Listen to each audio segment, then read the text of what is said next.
Welcome back, everybody, to another episode of Zero.Point Reviews. This week, we're talking about Quentin Tarantino and Robert Rodriguez's From Dusk Till Dawn, starring George Clooney and Quentin Tarantino himself amongst a terrific cast. I remember seeing this in the theater when it first came out. Absolutely loved it. Kevin, did you see this one in the theater, or where were you at with this one when it first came out? I think I did. Pretty sure I did. You would think that I'd remember that more cemented, but no, I don't. I was a big fan of both of them at this point, and I think Rodriguez had already seen Desperado in the theater. Yeah, I want to say I did, because the only one that I'd missed at this point out of all their films was Pulp Fiction. Okay. So yes, I did. I just don't remember. See, for me, I hadn't actually watched any Quentin Tarantino movies before this one. So color me like blind walking into this one. And then for George Clooney, all I knew him was the guy from ER. And I'm just like, nope, not feeling it. But, I see this movie and I'm like, hey, this is pretty fucking cool. So I totally bought into both their characters, and I really enjoyed, as a quick overview, the very first half of the movie and the second half are basically, Quentin's portion, and Robert Rodriguez takes over once the vampires kicks in, and it's this bloody awesome mix. It definitely feels like a throwback movie, and it was well done, well timed, well written, I thought, and I just this happened to hit at the right age for me, where it hit all the markers. It hit the swearing, it hit the violence, it hit the character dynamics. It hit every little checkbox you could have on a checklist for a horror fan, because you eventually get everything you would want out of a horror movie in this, aside from romance, which is basically glaringly missing from this fucking movie, and it's fine by me. Did not need it. No, and that's something that, God, I wish studios would have fucking given up on 40 fucking years ago at least. It's not every horror film needs romance, a love triangle, whatever. It's people that like horror are going to go see a horror film if it's good. It's not like you're going to attract more female viewers if there's a romance in it. That's not the way horror works. This was everything I think anyone could have done, both horror and action. This movie came out of left field and just kind of grabbed you and took off. It hit the gas pedal and just went boom, took off. Yeah, well, the movie starts off another movie basically a bang. So it's a bang. The only other thing that I'd seen remotely like this, speaking of that bang, was The Matrix. The only thing that only other movie that totally throws you for that loop of, wait, what the fuck just happened? Did I slide into another movie? Was The Matrix. And this is honestly better than that, I think. Probably gonna have people going, no, sir. No, honestly, this is, well, it's also a much shorter movie, more to the point. It doesn't miss too many beats, and it doesn't run itself a little long. I love the first Matrix movie, but even I will admit, and this is comparing apples to oranges. Matrix is basically a science fiction epic movie. This is a fucking vampire movie, but it starts off like a typical gangster on the run, sort of movie. So you feel like you're watching something a little more grounded in reality. Matrix just tells you everything's a reality straight up. So, and it's really not. You're basically in a fantasy world, but you think you're living in reality. So you got two diametrically opposed movies, but From Dusk Till Dawn, just honestly, the level of writing between the two, this blows it out by miles. And the performances are freaking incredible. You would not, if you're not that familiar with Quentin as an actor, you take one look at that picture and be like, do I really have to watch this fucking movie? Or you go in not knowing that he was like that, and you're like, holy shit, he's a creepy motherfucker, and I can't wait to see what happens to him later on in the movie. And he gets it later on. Speaking of creepiness, they have so many scenes of him staring off in a distance, going into his own mind. Like his character Richie is very much a sociopath and pathological liar and weird, creepy son of a bitch. Like he has delusions that Juliette Lewis-Dreyfus is or I'm sorry, Juliet Dreyfus. Juliet. That's the wrong goddamn movie. Yeah, sorry. This is not it, dude. If Elaine was in this fucking movie, that would have been fucking dope too. Dude, there were so many fucking cameos in this. I don't know. Nuts how many cameos are in here. Juliette Lewis, I apologize. Fuck off. Kate. He has delusions about her. Kate. Yes. Thank you. That's the only name I didn't have fucking written down properly. Got Richie, Seth, everything else. Scott. Yep. Jacob. Sex Machine. Frost. They don't even say his fucking name, and I got that one right. Yep. Anyway, yeah. So going back to all of that is they show him having these delusions of her like seducing him. Richie, would you? And there's this great moment where he's pussy for me, please. Sure.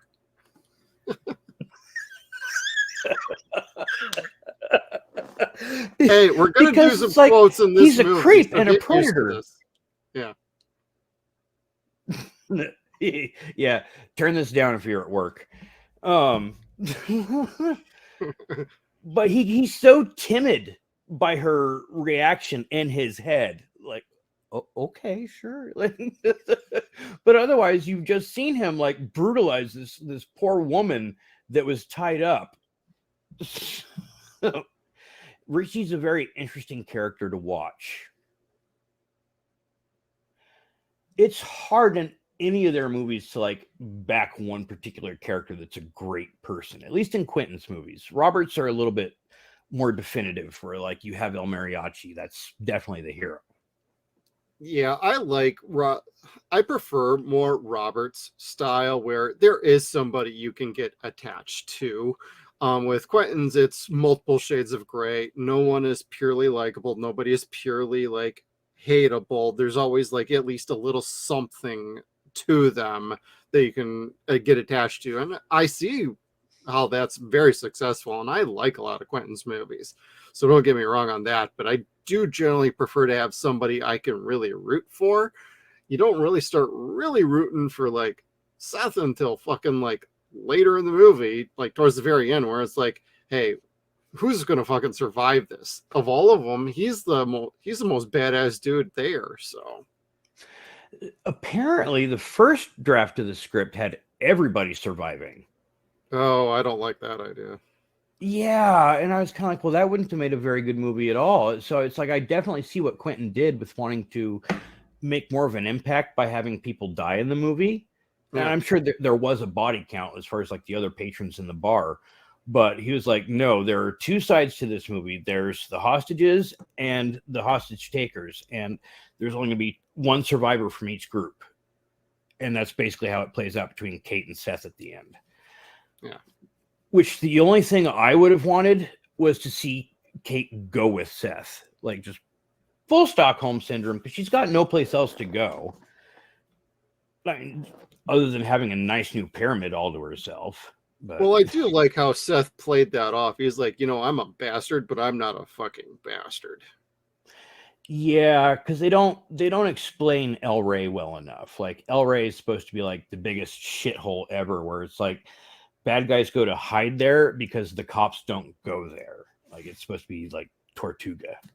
That is something that is a little more defined in the TV show From Dusk Till Dawn that was on the El Rey network. They ran 3 seasons. They actually get into that a little bit more there about what that is. But if you're an anime fan, another way to look at it is an anime called Black Lagoon. Basically, the crew hangs out in basically a criminal city, and everybody's got free reign. Nobody really bothers anybody, but they all crisscross each other, get mad, and start shooting sometimes. And it's a lawless town, and that's kind of what El Rey is. But you go there just to get away from everything. Minus 15%.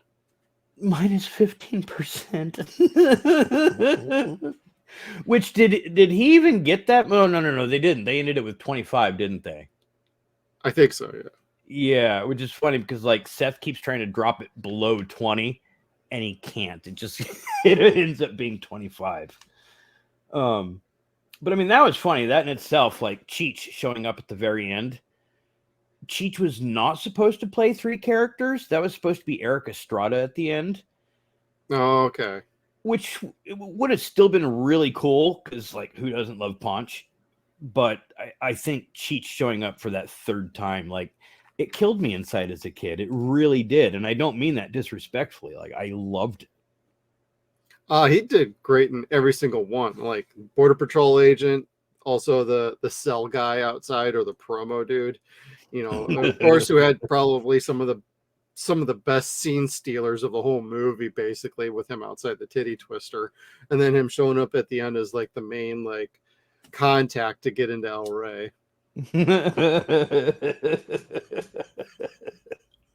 I love the ending though, where he basically Seth asks him, "Have you been to this place before?"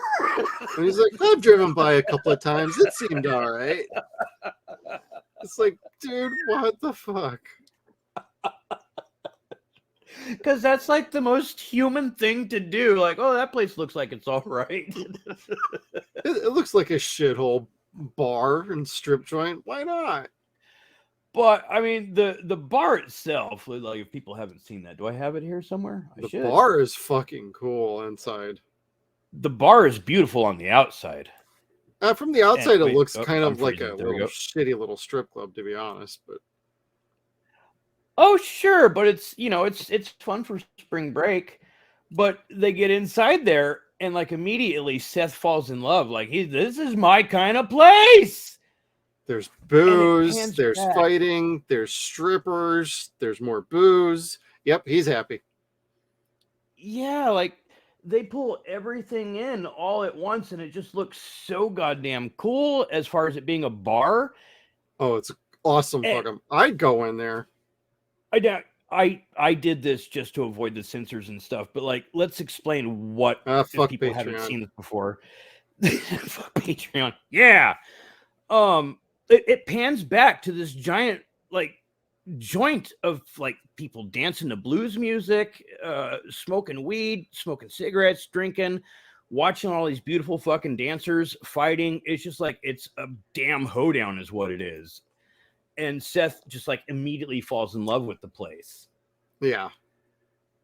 So Even Richie's just like, hey, this is pretty okay.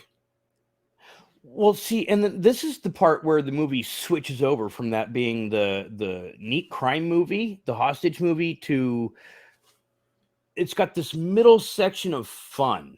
Yeah, it's a sweet spot, actually. It is, because I mean, like, everyone's still alive for one thing. Like, everyone has this 5-minute moment of being friends with one another. Yep. For the most part. And it's a really fun thing. Like, where is it? This scene here where Richie tells Scott, if you want to lap dance with that girl, you just tell me anytime. I'll make it happen. That's so fucking funny. Like, he was just fantasizing about raping your sister, but otherwise, you guys are cool. Oh my God. So I mean, that leads to the question of, was Richie a redeemable character? Like, would he have had a chance to be redeemable, or was like he just always needing to have died? Again, I will reference this multiple times. Check out the show From Dusk Till Dawn. They actually get into that what if, because he doesn't actually die at the titty twister in the TV show. He actually survives and becomes a vampire. And basically him and Seth are trying to navigate the underworld, and they get into more of like the vampirism and their hierarchy and how they're trying to navigate the criminal world, that world, law enforcement. So it gets pretty interesting, actually. I never got to season 3 because El Rey started getting weird with what networks they were on and whatnot. But like the first 2 seasons, I really enjoyed. But they do get into quite a few things. Like if you watch this movie or its quote unquote sequels, and you have some kind of questions like, hey, that's a pretty neat idea, or hey, I wish they would have gotten more into that, you would have gotten that out of the show. I dig it. So no, I remember seeing the second movie, and T-1000's in that. He's the main character of that shit. Robert Patrick. Yeah, and Bruce Campbell dies in the first 5 minutes, maybe. And that was a little too soon after fucking Congo, and I just wasn't really having that. Yeah, people got into this thing about killing Bruce within a few minutes. Every movie he was in for like a year or two straight. And as an Evil Dead guy, again, wearing my Evil Dead shirt, show support for Bruce. For Bruce. All of our actor friends that are currently on strike, we got your back. But, there was that period of time where it felt like he was dying within 5 minutes every time he showed up on screen in a movie for like a year or two. It was so bad. But as long as he got paid, I guess. But he was the most interesting character in Congo, and they fucking killed him. Yes! JDB was a shithead, and he fucking outlives Bruce. It's like, come on! The book was so much better than that anyway. Yes. Anyway. 30 years ago or so. Yep.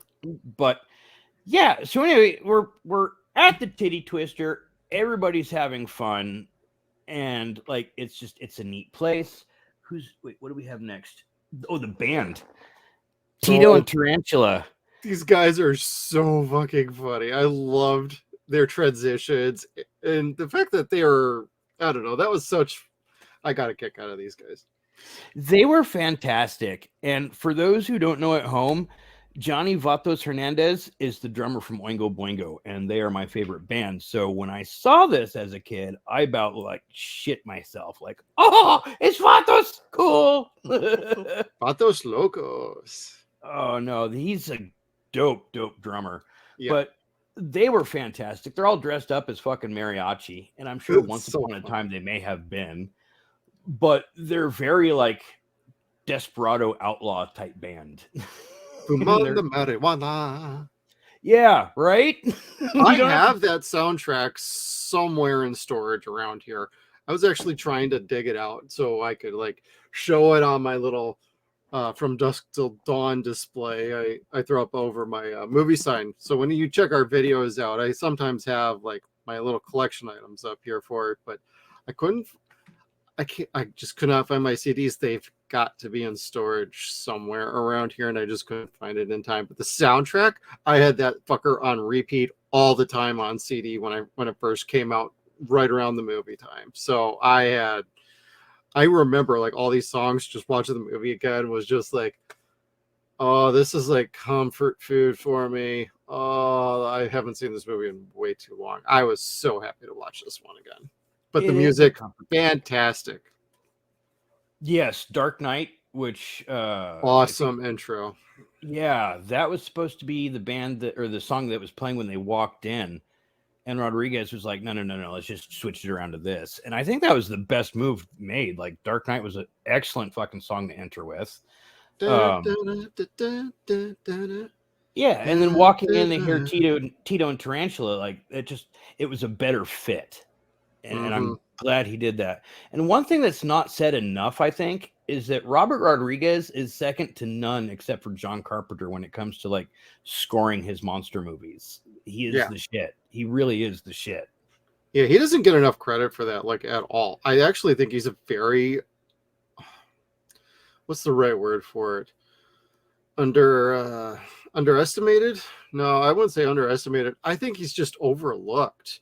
As a director. I know people like to poke holes at, oh, he did Shark Boy and Lava Girl. Oh, he did this. He did that. He did like Spy Kids. He did, Alita Battle Angel. And these are such disappointing movies. Like, all directors got to make some sort of movie that makes money for kids so that they can make the real movies they want to make like this.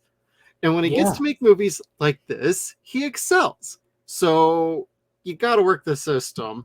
I honestly would give him the keys to something much bigger and better. Like if you want to reboot fucking Blade, give it to that motherfucker. Yeah, that would be cool. like seriously. and you would have much better effects. I mean, not knocking the KMB guys. Love the special effects in this. And we can get into that whenever. But like Robert, I feel like he should be more than where he's at now, but he probably likes the kind of independent level filmmaking he's doing. Oh, sure, sure. But Like I'm a big fan. Yeah, his movies are fantastic. I like Shark Boy and Lava Girl probably more than Spy Kids, but Yeah, me too. the only Spy Kids that I sat and watched from like start to finish was the third one with Ricardo Montalban. So I was like, yeah, okay, Khan's in it, sure. Again, I'd probably go the second one on those, but the first one I can see how that was popular. I wasn't the biggest fan. Third one was okay. It was 3D, and you know I'm a whore for that shit. So yep. But again, Rodriguez is a fucking great director. Those movies made a lot of fucking money. They were not bad movies. Are they for everybody? Are they what? Hell no. Yeah, is it what most adults come to expect from one of his type of movies? Not necessarily at the time. No. This really is like shit like this and Planet Terror and Once Upon a Time in Mexico. Love like, Planet Terror. Yeah, like when they give him free reign to do something, like he makes a beautiful picture. He truly does. Well, I absolutely love El Mariachi to Desperado to Once Upon a Time in Mexico. That is a trilogy of like really good, holy shit, to oh my fucking god. So you run it's like watching attack on a car going from 0 to like 100. It's like boom.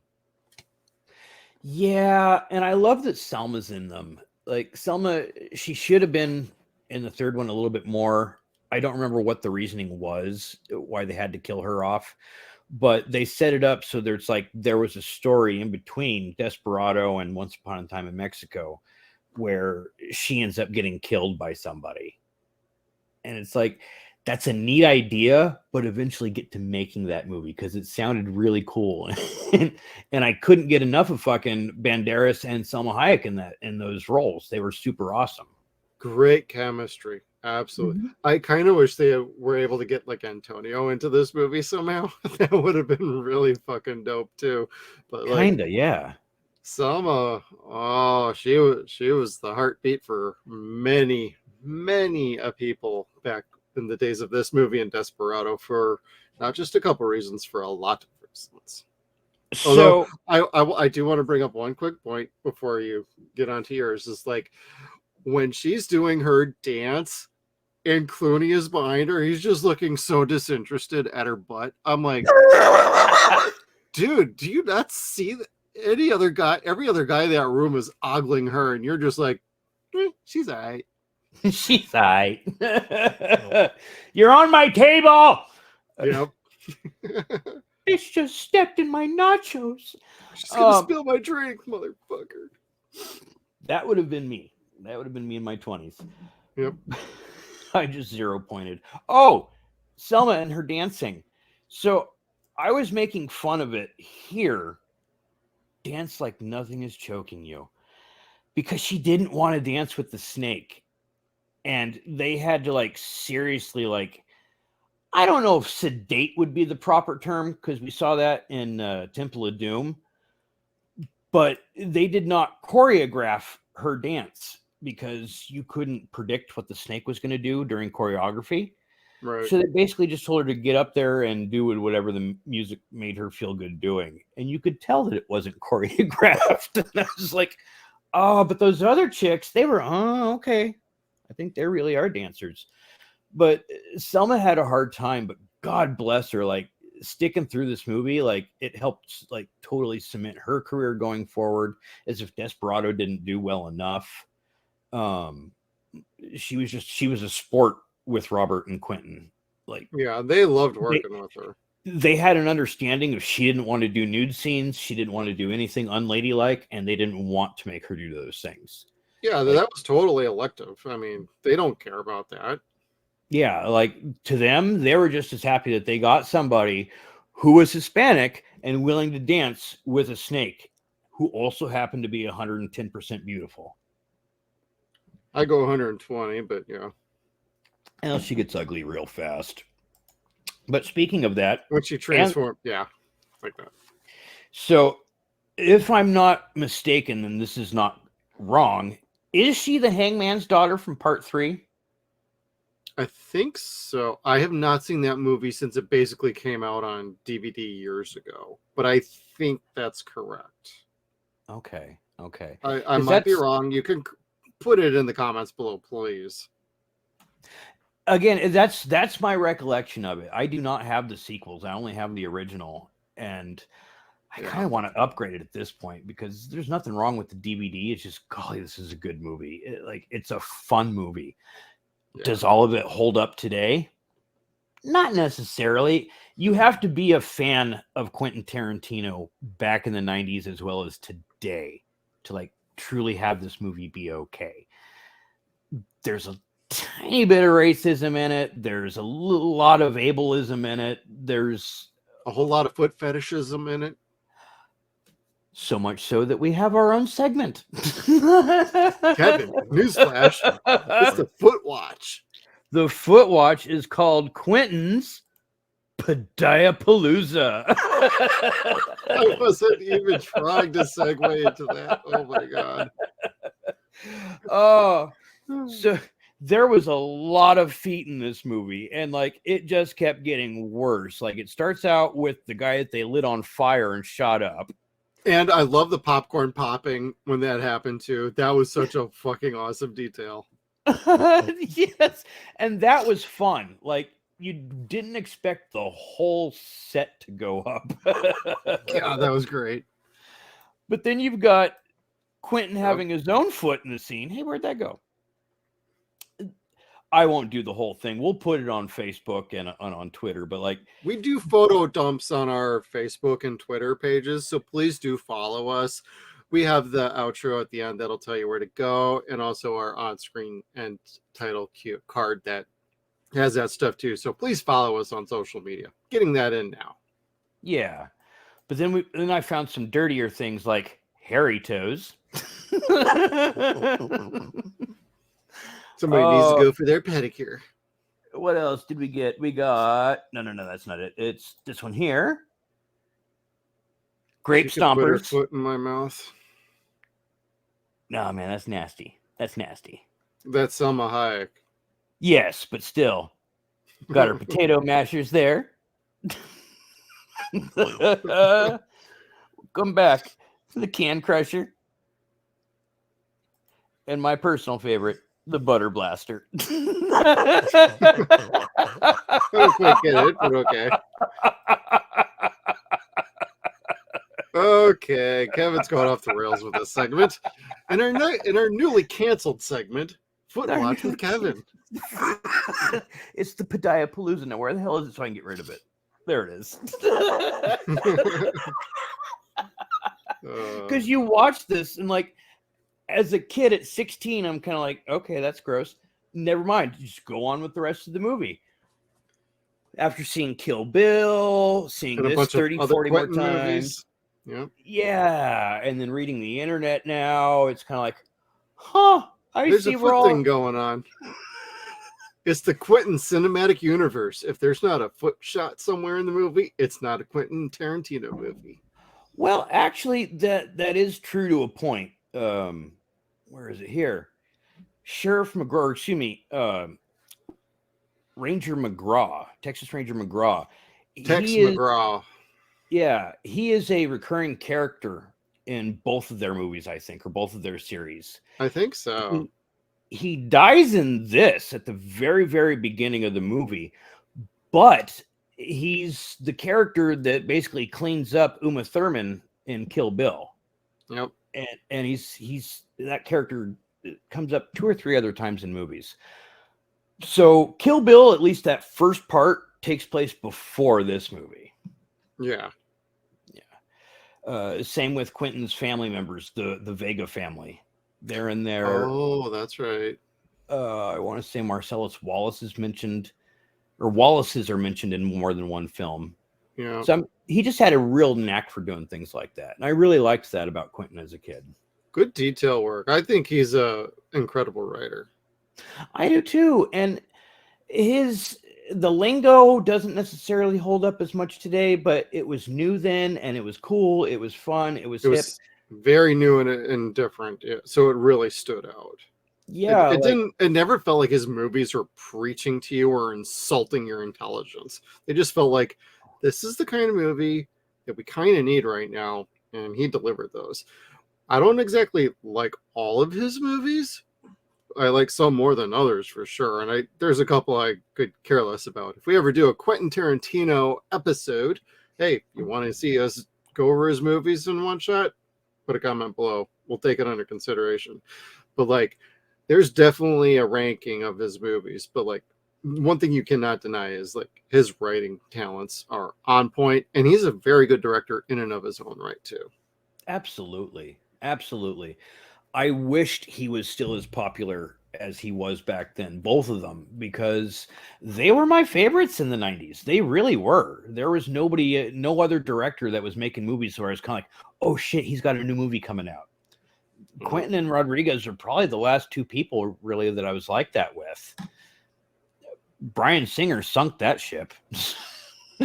I'm still like in kind of the same vein, but not really. Alex Proyas, but after a few movies after The Crow and Dark City, he started to not make movies that were really all that great.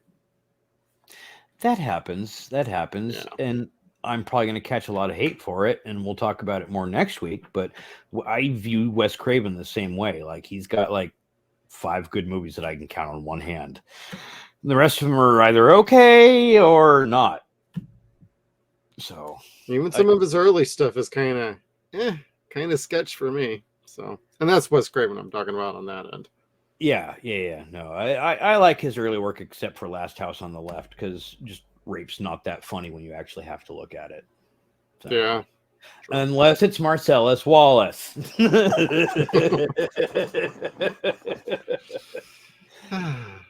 Sorry. No, you're not sorry. I didn't say what I was thinking. And you shouldn't. Next topic.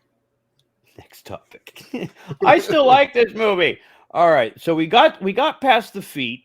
Did we get to the actual like changing? Oh, I guess we did. Everyone changing into fucking vampires. We did Satanica. Yeah. I did. We want to get into the body count tally. Like the news reporter had. Because that was super funny. It felt like I was watching something completely out of the realm of what a TV show should do for like an actual headline. The current body count is this. I had no idea that was Kelly Preston. Yeah. No fucking clue. I was like, oh, well, okay. I actually recognized her, but sorry. Apparently, I do have that. I'm trying to find the stats. It's just scrolling down really slow. She was asked on the set of Pulp Fiction. I guess she was just there during the dance or what have you. If she wanted to come in and help out, and was just like totally happy to. Okay, now hold on. Tell them that joke you know, because I know I have that in here somewhere. What joke I know? Exactly. Okay, that's You're the joke. I am. God, where is it? Keep talking about something else, because no one wants to hear me keep saying that. That. What about that penultimate fight scene, yo, where everybody was body counts were flying everywhere, dismembered limbs. Everybody was doing a pretty good job, and then we started losing some characters. It was a little too bad, but hey, like I loved the transformation of the El Mariachi band into the vampires, and they kept playing, but their instruments were body parts. Like the guitar was a human body, and they were stringing along. It was super fucking funny. It's like only in like a Robert Rodriguez or Quentin movie would you get something that kind of goofy off the wall, and it still somehow fits. Yeah, it didn't seem stupid at all. Like, okay, that makes sense. The vampires are there fucking taunting everybody and having a good ass time. And I've already stuck people together to be fucking instruments. But I found Kelly. Yay. So, our total Tarantino tally comes out to 140 kills. The word fuck is said 105 times, and being gracious, there were 25 pair of feet. Wow. Just for From Dusk Till Dawn, or is that his entire filmography? This is the entire fucking movie. This is just From Dusk Till Dawn. Now, this Now that's a body count I can get behind. feet were ahead 18-3 up until the transformation of Salma Hayek. Of course. And then once that happened, like everything, like the kills just went. It was kind of like watching a hockey team get swept until the end of the third quarter and come back and just destroy everybody. And for the next like 4 games after that, yeah. So they pushed it with this movie, and it was fun. It was fun, just like Pulp Fiction. Nobody died, and you were really sad to see them go. Like everybody died in an entertaining or humorous way. Yeah, it was all, they all served a purpose. They all served a good point. And I'm kind of glad they did not have like everybody live. Like that would have been ultimately disappointing, predictable, and just another stupid 90s movie where everybody lives. There's no suspension of disbelief. There's no real tension going on. And, you know, you think the dad's going to live because he was a former pastor. Nope, he fucking gone. You think the brother's going to survive because he's Asian and he was adopted? Nope, bitch gone too. You know, they were just smoking people left and right. And when they got Richie right away, I'm like, oh man, what is going to happen now from this? Because it all started with that. Once Richie was dead, and I mean like turned and then staked again and then truly dead, it's like, oh, that part. Oh, this movie is getting fucked up. Yeah, it was. And it's Seth not letting anybody get near him or kill Richie except for him. Like, I'm sorry, I couldn't give you the peace in life that I'm going to give you in death. And it's like, ooh, shit. But where he turns, come back here. Like, that was the last thing that Selma's big toe saw. Like, that poor foot was looking at that mouse.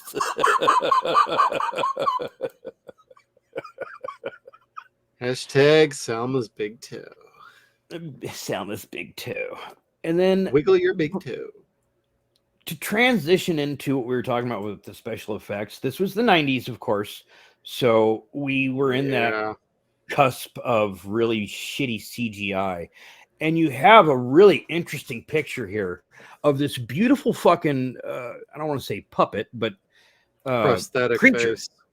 Yeah, that is real. It is very real. It's latex. It's wonderfully crafted. And then they light it on fire with very fake CG fire that looks like what you would expect fire to look like if it was lit in space. Yeah, pretty much. It looked pretty confined, restrained. And they didn't use too much of that. I let go of the picture. I didn't want to, but I did. There was a scene, I think, where either Sex Machine or Frost says, aren't they all supposed to explode or something? And like everybody in the room just fucking like lights up on fire. Yeah. Oh, let's talk about Sex Machine next. Sex Machine. Where's that beautiful picture of that man? I love fucking Savini so much. Get your guns out and get him up. I did not get the wiener gun. I meant to. Oh, shit. Okay. Speaking of which, somebody lipped up to Savini at a con talking about how inappropriate the penis gun is, or how it wouldn't work because Jesus Christ. Yeah, the recoil would fucking smash your balls. And Savini said oh God, what was it? In the early 70s, basically, where they started issuing out the M16, they would hold it up to people's crotch and fire it to see if their crotch could handle the recoil, because they wanted a rifle that didn't have a whole lot of recoil that would be an interference when trying to shoot as many Vietnamese as possible. So that gun actually did work. And he explained that it was also belt fed and that the cylinders were more or less just That's what I'm looking for. Decorative? Like, Okay. really didn't have a purpose outside of looking cool. Like balls. Yep. Yeah. So, but it really did work.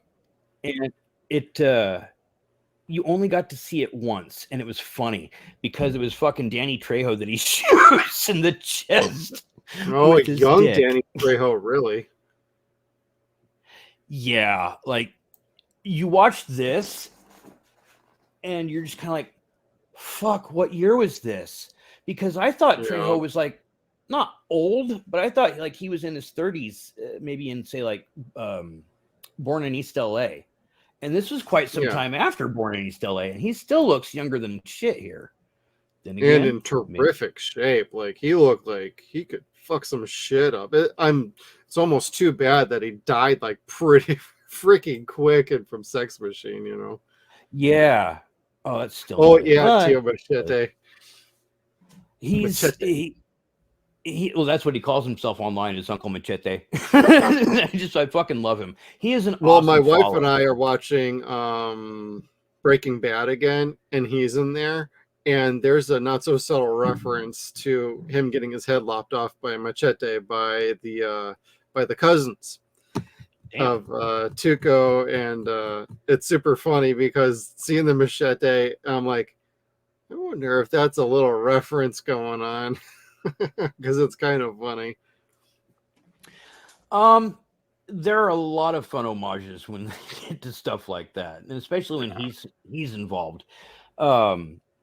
Between machete jokes, going forward, that always happens. The folding knives, his knives that he uses in Desperado, I want to say he keeps using them throughout the rest of the movies that he does Rodriguez with. I think so. He does a lot of neat cameo stuff, a lot of homages. I want to say even God, what's that movie with him and Danny Glover? Too Bad? Old Bad? I don't know that one. Or is it him? He's got some action series. There's 3 of them, I think, where he's basically this older guy and he's just a bad fucking grandpa that no one wants to screw with. Like, it looked cool. I'll have to look that up. Yeah. It's not Bad Grandpa, though. No, that's a different sort of movie. Yeah. So, but then going back again to the special effects, because I don't want to Zero.Point too terribly, they only had 6 fucking vampire creatures for this movie. And you see several times where it's like the hallway is like filled up with all these vampire creatures, or the main hall is filled up with all the vampire creatures. Right. And God bless Rodriguez, that was him knowing how to make a little look like a lot through editing. That's terrific camera work right there. And see, that's why people like Quentin, and Kevin Smith did so really well in the 90s. Outside of the fact that they're just phenomenal writers and directors, they knew how to make a good movie for a fraction of the cost that your old world hairdresser directors are making movies for. Like, it wasn't going up into the millions and millions. It was down into the thousands. Right. So, and they could clearly handle the low budget stuff. They could get a lot out of a little.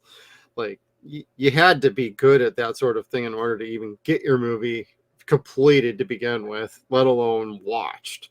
And by that point, like, hey, the talent shows. It just does. Yeah. And that's why ultimately this movie, even though it's like it feels like a complete mishmash of genres and styles, and it clashes with itself, it oddly works flawlessly. Like, I do not have a problem with any part of this movie, other than, for once, I will agree, like, the CGI is a bit dated and rough, but if you can get past that, this movie is a lot of fun. It's one of the most fun movies I could ever revisit watching again and again and again. And I wish it would get a 4K release, which is rumored to be out there. They've soft announced it like a long time ago, but nobody knows what's going on. It's a Miramax title. Does Paramount have it? Does Kino Lorber have it? Does Arrow have it? Like, the best edition you can get on Blu-ray is the Canadian Alliance Atlantis release. This is my steelbook from Canada that I have. Looks Oh, pretty good. However, it could look better. But one thing that's kind of missing on some of these releases is Full Tilt Boogie. That could use a very good upgrade, which was last available on DVD. I know there's Blu-ray copies out there, but those are considered to be horrible picture quality. So this DVD set, that making of, is one of the earliest ones that runs almost like an hour and 20 minutes long. And it's so good. Full Tilt Boogie. Full Tilt Boogie. I've owned this disc for like what, 20 some years now, and I've never actually watched that. It's the second disc. So if you only have one disc, you don't have it. Oh, I do. It says it's on here. And the special features. This was a time when special features weren't given that much consideration. Oh, Robert, yeah, they went nuts with this. Yeah. It's got the commentary with Quentin and Robert on there, too. See, that I would like to listen to at some point. That would be interesting and fun. If I had more time, and I would have probably watched that and listened to it then. If you could find them, I'm sure they're all on YouTube really quick and easy. Robert's got like 10-minute cooking classes on his DVDs, and they're just fucking rad as hell. I never noticed that. I've been wanting to make the pork pabille that they make in Once Upon a Time in Mexico, and it shows how he makes it, and you're just kind of like, oh, damn, that looks good. I should dust that off. I've been meaning to watch some of those of Robert's movies. They're so good. I mean, they really are. These, like you said earlier, these are comfort movies for me. Yeah. Like, it's movies that I would watch with my friends after high school. Well, not after high school, after school during high school. Right. And we would just have a blast. Like, we thought they were cool. We thought the lingo was cool. The monsters were most certainly fucking cool. Oh, yeah. Where was it? There's one. Is this it here? I think where it says, yeah, not the worst CGI. So again, did they have that really bad fire? Sure. And some not so great blue screen, but this is not the worst blue screen that you'd seen at that point. Nor was this could have been way worse. And it got better actually with the special effects. Here, where you have that prosthetic, like Jacob looked amazing. And it was a nice little integration of just a bit of CG with practical effects. I don't know exactly what was oozing out of his head, but maybe it was the vampiristic nature of the beast. Next on Nat Geo, the true nature of vampires. Nat Geo. The physiological evolution of the vampire. Something like that would be neat. There are some really, really neat documentaries on vampires throughout history, like going all the way from the initial Chinese vampire that were kind of like succubi, serpentine type creatures rather than bat. And I really think that the English and the German really made things horrible enough that they stuck just the way that they are. That's funny. Well, question for you: how would you actually rank this as like a vampire movie? Would you consider this a full vampire movie, or how do you look at this one? This is better than most vampire movies. Most vampire movies are cheesy. They are repetitive, very predictable. This was none of those things. Like, they made fun of the parts where it was supposed to be predictable, like Sex Machine saying, "Aren't they supposed to burst into flame or something?" And boom. And then this kept you going to a point where you weren't exactly sure who was going to live, who was going to die, how are they going to die. This is a little bit better than your average vampire movie. You look at movies like Vampires, fun, but predictable. Oh, the John Carpenter one? Yeah. It was gory. It was fun. It had James Woods beating some ass.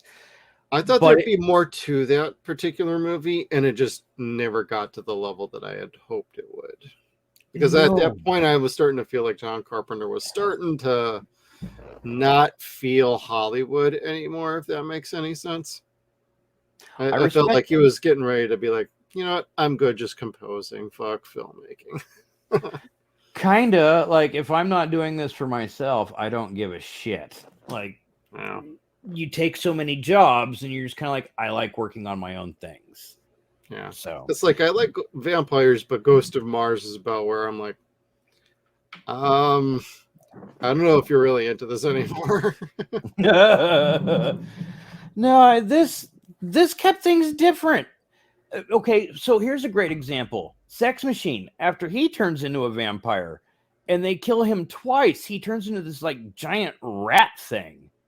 Oh my god. Yeah, he lost the head and he transformed. And I'm like, what is going on here?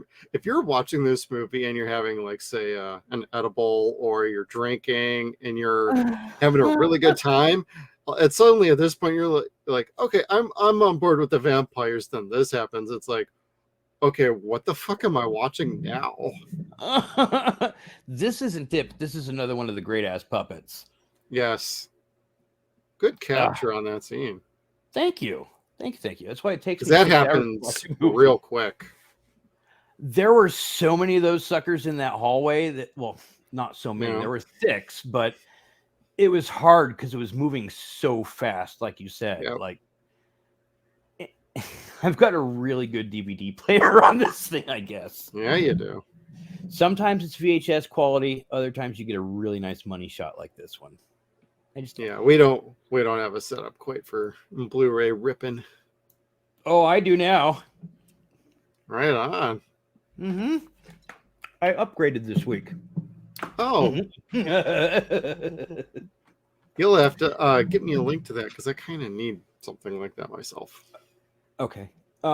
Yeah, basically what it was is there was a couple times in the last month or so, or 2 months, where I needed to get a movie for the show, or no, actually specifically that's it. I needed a movie for the show, and I couldn't get the fucking screen grabs from Warlock, and I was like, oh, and they were beautiful. They were even better than what the DVD were, and I just couldn't get them. So I figured rather than face that problem again, just go ahead and bite the bullet and pay for the Blu-ray player. Blech. Gotcha. Yeah. So, and so far it's pretty cool. I like it. Nice, I approve. Yeah. It makes things very easy with having to like go from this computer, that computer, that computer, this computer, that computer. The domino effect. Yeah. So for people that haven't seen my production station at home, there's a lot of computers here. Sometimes all at once, rarely. Right on. Except for this one, the old one where we first started, where it got me in trouble with Dana because it made me late. Old school. Yes. Never going to get rid of that one. I'm never going to forgive that one.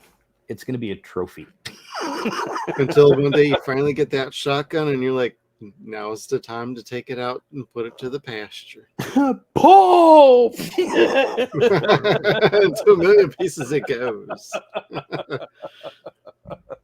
Oh, it kind of makes me want to watch A History of the World, where Mel Brooks is going, I hate violence. Paul! Fucking smokes the peasant flying through the air. And boom it goes. So now you were talking CGI. One last question for you about that. Like, they didn't do this like until the very, very, very end, but they had a matte painting of the pullback, and you realize that the bar is basically an old Mayan temple with a bunch of junk off to the sides and everything as you see the truck driving away. So they did do like an old school matte style painting to blend in with the live action. What did you think of that? Personally, I thought this looked super fucking cool. And I remember in the theater, everybody just went, oh, what the fuck? So it actually took a lot of people by surprise. So here's my reaction to that. This scene here is the greatest example of a sequel that could have been, or a prequel that could have been. Look at the layers. As you go down, it's like watching the layers of Earth, and you can see the different segments of time. And as it pulls back further and further, it goes further and further back in time. The car closest to you on the lower left-hand corner is a car from the 1930s. Yes. And so it's like they've been doing this for how many decades, how many years, how many centuries? it just shows you right there that there was no limit until it became a franchise, and then there was a limit. Right. So the picture's beautiful. I think it's one of my favorite images of horror. It's a great shot. It's actually used in quite a few fan arts and custom arts out there. Absolutely recommend people do some. I don't always recommend Google searching unless you have your moderation settings on, but like you can actually look up From Dusk Till Dawn Temple, and it's stunning. It's beautiful. I love it, and I love all the fan art that's out there too. It's really cool. Yeah, some people really took a liking to this movie. They really put their heart and soul into it as far as showing their appreciation for both Quentin and Robert, Harvey Keitel, Juliet, everybody in this picture. Like, there have been some wonderful renderings of them. Absolutely. Love this movie. Absolutely love this movie. The sequels, however, are kind of, I need to rewatch them just so I can understand like what I still think of them, because I could find my little old review book where I jot down movies I watched like years ago. Could probably look back and see like what I thought of the sequels, but if we cover those at some point, that might be something to dust off and see what I thought years ago and see what I think now, because maybe I might look at them and think of them more fondly, but I don't know. We'll see. What would make me say yes, there's a good possibility of that, would be that when we saw them initially, there was a hipness, an anima to this picture that was very much lacking in the sequels. And so I think that might have been what kind of made us go, this sucks. I hope that's not there as an adult, because I do. If you watch it, I'll watch it too. I did look them up. They're on HBO Max. Excuse me, Max. Oh, they're on Max? Yeah. So give it a shot if you want. I kind of want to watch the third one more than I do the second one, just because I remember liking the third one more because it kind of circled back into the original story. Oh, okay. Yeah. Yeah, I don't think I was watching. Yeah, this only goes back to 98.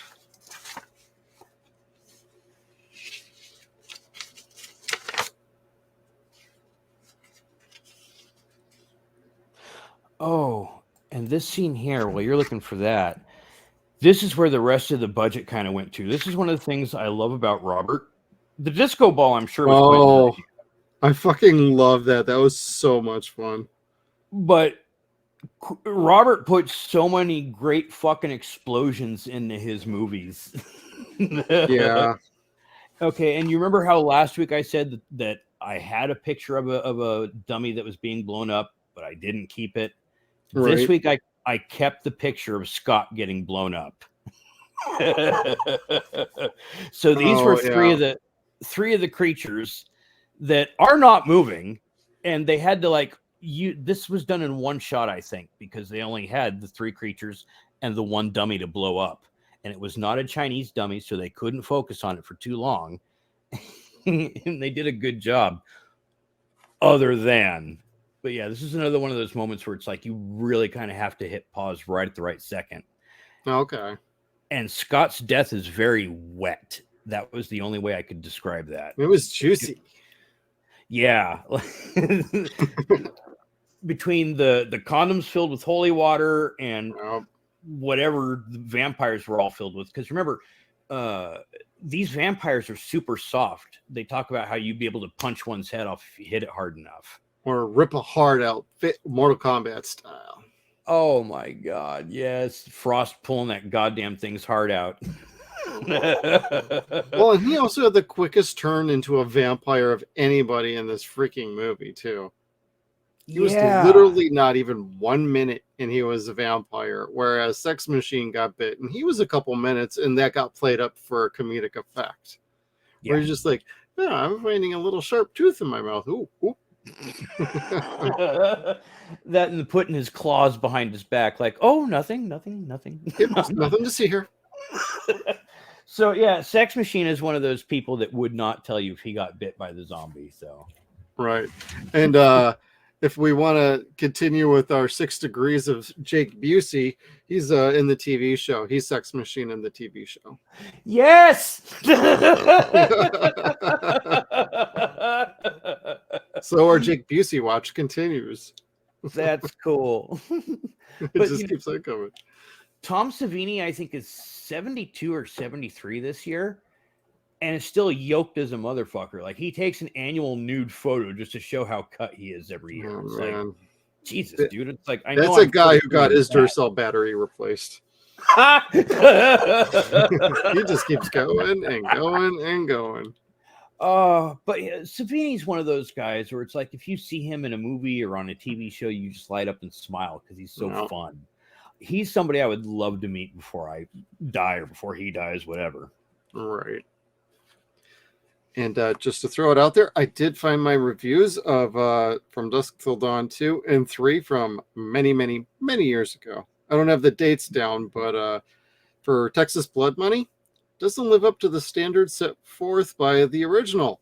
Had its moments, but overall, it's okay. The Hangman's Daughter. Now, this is a real sequel that lived up to the standard.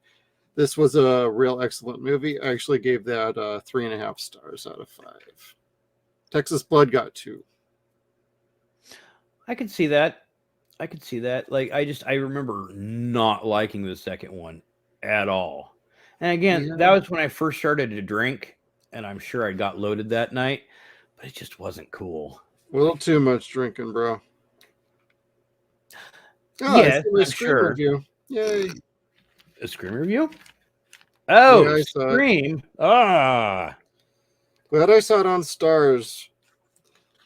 Stars freebie weekend. It was not worth the $3 to rent it. It had the right story, but basically fell apart. It was like watching a documentary on horror films with major tributes to Halloween. 1 star. With several Harvey Weinstein victims. Anyway, we don't have to go down that rabbit hole. You know what? The only thing I will say about this is I say that with jest, but I also say that so that those actors get the respect that they deserve that they couldn't get. So we see you, girls. Fuck that guy. Anyway. So yes, From Dusk Till Dawn. See this. F the sequels. See this twice. And check out the Warner TV Brothers. show Where's our if you are a media? fan of this franchise. That is no longer, I think, on Netflix. It was for the longest time, and they took it down. Yeah. I mean, I think you could still get it off of Amazon Prime Video. You might have to pay for the seasons. I don't think they're a bad cost. I thought they're like $10 or $12 per season. But I know you can still get like the first couple seasons on DVD and Blu-ray. I don't know about season 3. I have to look into that a little more. I did a quick little spot check the other night, and I'm like, where the fuck is season 3? But you can get seasons 1 and 2 really cheap. Like, I got this set from a place called Hamilton Books for basically $5. Oh, wow. And that's cool. So that's, tip to the wise. Don't be afraid to go to Hamilton Books if you just want a cheap Blu-ray or set. They got great deals there. No, they are not a sponsor, but they should be. Please reach out to us at our email. We are cheap and easy. Yep. Just like the titty twister. Just like the titty twister. I had so much fun making that sign glow. Yeah. Like, this movie was just a fuck ton to watch. It was fun to talk about it. Fun to like just even think about it for the first time in a long time. Gave me a great excuse to watch it again. This is one of the best times I've had since we started doing this series. Yeah, and really, I think the biggest part that I got out of it this time around, outside of Savini, was Harvey Keitel. Like, he was he won the movie for me this time around. I don't know why. Excellent. I thought he had a great character arc going on too. Almost everybody had a character arc to an extent, and it's like, I appreciate that. Thank you for actually fulfilling character arcs in a movie and not trying to set it for like 7 movies. Yeah, and again, keeping that stupid romance out of it. You had those character arcs because there was no romance, and that worked Right. so well, so well. We didn't need to see fucking Kate get with Richie or Or any Seth of or that crazy, yeah. yeah. So it was cool. It was very cool. It felt organic. Yeah. Even though it's a vampire movie, it felt organic and kept organic by saying, I don't believe in vampires. I only believe in what I see, or what I see And happen to be vampires. So there's fucking vampires. So let's just deal with what's in front of us and get the fuck out of here. yeah, like how is that for telling people, suspend disbelief, just deal with it. Yeah. And it worked. It worked because it's right. Yeah, such a great blend. They got lightning in a bottle on this one. And this is even for like detractors of like Clooney, where they're like, oh, ER boy, Batman and Robin guy. Yo, watch this fucking movie instead of that shit. You'll see how good he is in these kind of roles. It works just dandy. It was really hard not seeing him pine for Street Hawk in this, but Rex is still. That would have been an interesting cameo. Well,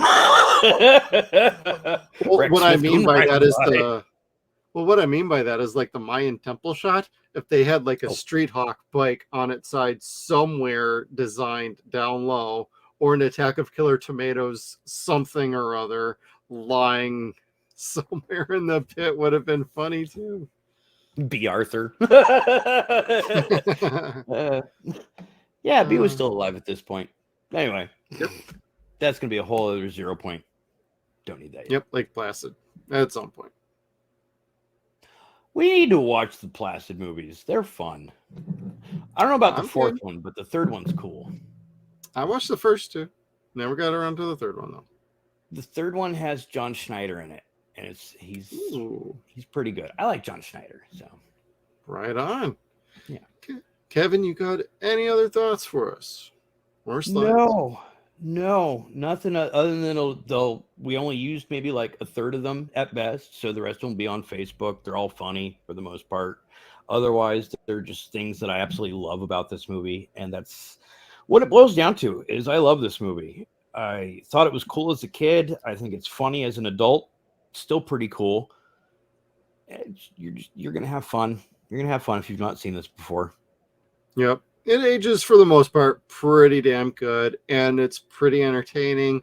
Super fun, wild ride the whole time. Like once it gets started, it doesn't let up, and it just foot to the floor on the gas pedal with this movie. And I wouldn't have it any other way. I think it's a great time, and that's all I got. So thank you everybody for tuning in.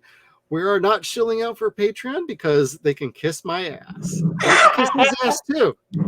And so you can check us out on all of our social media. We're going to have the bumper and the end card here at the end. Thank you, everybody, for tuning in. We'll see you next week. Make sure you check us out on all of our social media platforms. We got Facebook, Twitter. We are at Suns and Shadows. We're also on Instagram at Suns and Shadows Cast. We are at SunsAndShadows.com. Thank you again, everybody, and we'll see you down the road.